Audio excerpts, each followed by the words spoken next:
എല്ലാവർക്കും നമസ്കാരം. ഇന്ന് ഉത്രാട നക്ഷത്രത്തിനെക്കുറിച്ചാണ് ഞാൻ വിവരിക്കുന്നത്. ഉത്രാടത്തിനെ ഉത്തരഷാഢ എന്ന് പറയുന്നു. പിന്നത്തെ വിജയി, അത് പിന്നത്തെ വിജയി എന്നാണ് ഇതിൻ്റെ അർത്ഥം. 2 നക്ഷത്രമുള്ള ഒരു ഗണമാണ് ഉത്രാടം. ആനക്കൊമ്പാണ് ചിഹ്നം.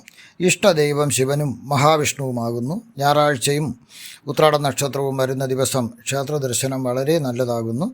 ഞായറാഴ്ച വ്രതം എടുക്കുന്നതും നല്ലതാകുന്നു. ധനിക്കൂർ മഹാവിഷ്ണുവിനെയും മകരക്കൂർ ശാസ്താവിനെയും പൂജിക്കുന്നത് വളരെ നല്ലതാണ്. ഉത്രാടത്തിൻ്റെ ആദ്യത്തെ കാൽഭാഗം ധൻകൂറിലും ഉത്രാടത്തിൻ്റെ അവസാന മുക്കാൽ ഭാഗം മകരക്കൂറിലും വരുന്നു. ഉത്രാട നക്ഷത്രക്കാർ സൂര്യദശയിൽ ജനിക്കുന്നു. നക്ഷത്രനാഥൻ സൂര്യനാണ്. ദേവത വിശ്വദേവതകളാണ്. ഗണം മനുഷ്യഗണം. പുരുഷയോനി വായു, മൃഗം കാള, പക്ഷി കോഴി, വൃക്ഷം പ്ലാവാണ്. അക്ഷരം എ, മന്ത്രാക്ഷരം വ, റജ്ജു അന്ത്യറജു. വേദനക്ഷത്രം എന്ന് പറയുന്നത് പുണർതമാണ്. വേദം കുക്ഷി വേദം. അനുജന്മ നക്ഷത്രം കാർത്തിക. ത്രിജന്മ നക്ഷത്രം ഉത്രം. ജാതി വൈശ്യൻ. ഗോത്രം ക്രതു. നാഡി വാമപാർശ്വ നാഡി. അഷ്ടദിക് ദേവത വൈഷ്ണവി. ഈശ്വരൻ എന്ന് പറയുന്നത് സൂര്യനാണ്. ഉത്രാട നക്ഷത്രത്തിൻ്റെ വിവരങ്ങൾ കൂടുതൽ പറയാൻ വേണ്ടിയാണ്. എവിടെയും ഏതു കാര്യത്തിലും വിജയം വരിക്കുന്നവരായി ഇവർ ഭവിക്കും. എന്ത് കാര്യത്തിന് ഇറങ്ങിത്തിരിച്ചാൽ അവർ വിജയം കണ്ടേ മടങ്ങും. സൗന്ദര്യം, വിനയം, ധർമ്മനിഷ്ഠ, ഉപകാരസ്മരണ ഇത് ഇവരുടെ പ്രത്യേകതകളാണ്. എപ്പോഴും നല്ല സൗന്ദര്യമായിട്ടും നല്ല വസ്ത്രങ്ങൾ ധരിച്ചും ഒക്കെ ആയിരിക്കും. വിനയം, എല്ലാവരോടും വിനയം ഉണ്ടാവും. ധർമ്മിഷ്ഠമായിട്ടുള്ള കാര്യങ്ങൾ, അതായത് ദാനം ധർമ്മമൊക്കെ അവർ വയ്ക്കും. ആരെങ്കിലും ഇവർക്ക് ഉപകാരം ചെയ്താൽ അവർ സ്മരിക്കുന്ന നക്ഷത്രക്കാരാണ്. ധാരാളം ബന്ധുക്കൾ ഇവർക്കുണ്ടായിരിക്കും. ഒരു സുഹൃത്ത് വലയം പോലെ തന്നെ ബന്ധു വലയവും ഇവർക്ക് ഇഷ്ടം. എല്ലാ ബന്ധുക്കൾക്കും അവർക്ക് ഇഷ്ടമായിരിക്കും. എപ്പോഴും ഉയർന്നു തന്നെ നിൽക്കണമെന്ന ഒരു ചിന്ത ഇവർക്ക് ഉണ്ട്. അങ്ങനെ അവർ പ്രവർത്തിക്കുന്നവരാണ്. എപ്പോഴും എല്ലാത്തിനും മുൻപിൽ തന്നെ നിൽക്കണം, എല്ലാത്തിനും ഉയർന്നു തന്നെ നിൽക്കണം എന്നുള്ളതാണ് അവരുടെ ചിന്ത. ഒരു കാര്യത്തിൽ പ്രവേശിച്ചു കഴിഞ്ഞാൽ അതിൻ്റെ പാരമ്യത്തിൽ, അതായത് അന്ത്യത്തിൽ അതിൻ്റെ ലക്ഷ്യം പൂർത്തിയാക്കിയിട്ടേ അവർ മടങ്ങൂ. അങ്ങനെ ഒരു ലക്ഷ്യബോധം അവർക്കുണ്ട്. ധാരാളം സുഹൃത്തുക്കൾ അവർക്കുണ്ടാവും. ഈ സുഹൃത്തുക്കൾ അവർക്ക് വളരെ ഉപകാരങ്ങൾ ചെയ്യും. പക്ഷേ ഇതെല്ലാ ഉപകാരങ്ങളും നന്ദിയോടെ സ്മരിക്കുന്നവരുമാണ് ഉത്രാട നക്ഷത്രക്കാർ. മിതവ്യയവും ആത്മാർത്ഥതയും ഇവർ പ്രദർശിപ്പിക്കും. ഒരു കാര്യത്തിലും ഉപേക്ഷ വിചാരിക്കാത്തതിനാൽ സമയത്തിന് ഒരു വളരെ വില കൽപ്പിക്കുന്നവരാണ്. അത് ഒരു സമയവും പാഴാക്കില്ല. കൃത്യമായി പാഴാക്കാതെ അതെല്ലാ കാര്യങ്ങളും അവർ ചെയ്യുന്നവരായിരിക്കും. അർഹതയില്ലാത്ത പണം ഇവർക്ക് ചിലപ്പോൾ കിട്ടിയെന്ന് വന്നേക്കാം. പരാജയത്തെ ഇവർ വിജയമാക്കി മാറ്റി ആഘോഷിക്കുന്നവരാണിവർ. പലപ്പോഴും യാഥാസ്ഥികരായ ഇവർ അന്ധവിശ്വാസികളുമായി കാണപ്പെടുന്നു. വീടും പരിസരവും വളരെയധികം ഭംഗിയായി മോടി പിടിപ്പിച്ചും വൃത്തിയായിട്ടും നിലനിർത്തുന്നു.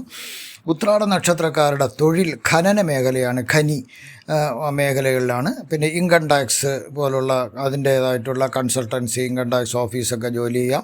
ഗവേഷണങ്ങൾ നടത്താം. പുരാവസ്തു വകുപ്പിലാണ് ഗവേഷണം കൂടുതൽ ഇവർക്ക് പറഞ്ഞിരിക്കുന്നത്. ഹോമിയോപ്പതി, പിന്നെ എൻജിനീയർ, നീതിന്യായം വകുപ്പുകളിൽ ഇവർക്ക് ജോലി ചെയ്യാം. രാഷ്ട്രീയം ഇവർക്ക് ചേരുന്നതാണ്.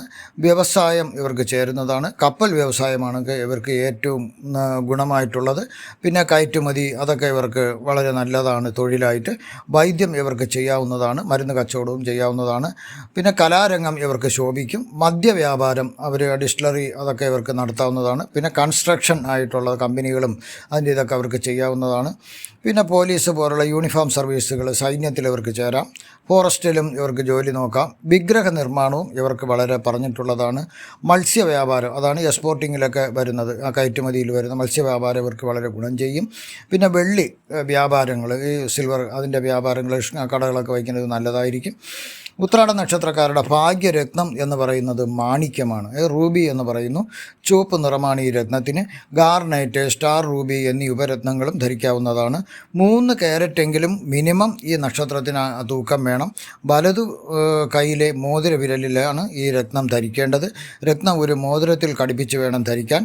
ശുക്രദശ നടക്കുമ്പോഴും ശനിദശ നടക്കുമ്പോഴും മാണിക്യം ഉത്രാട നക്ഷത്രക്കാർ ധരിക്കരുത്.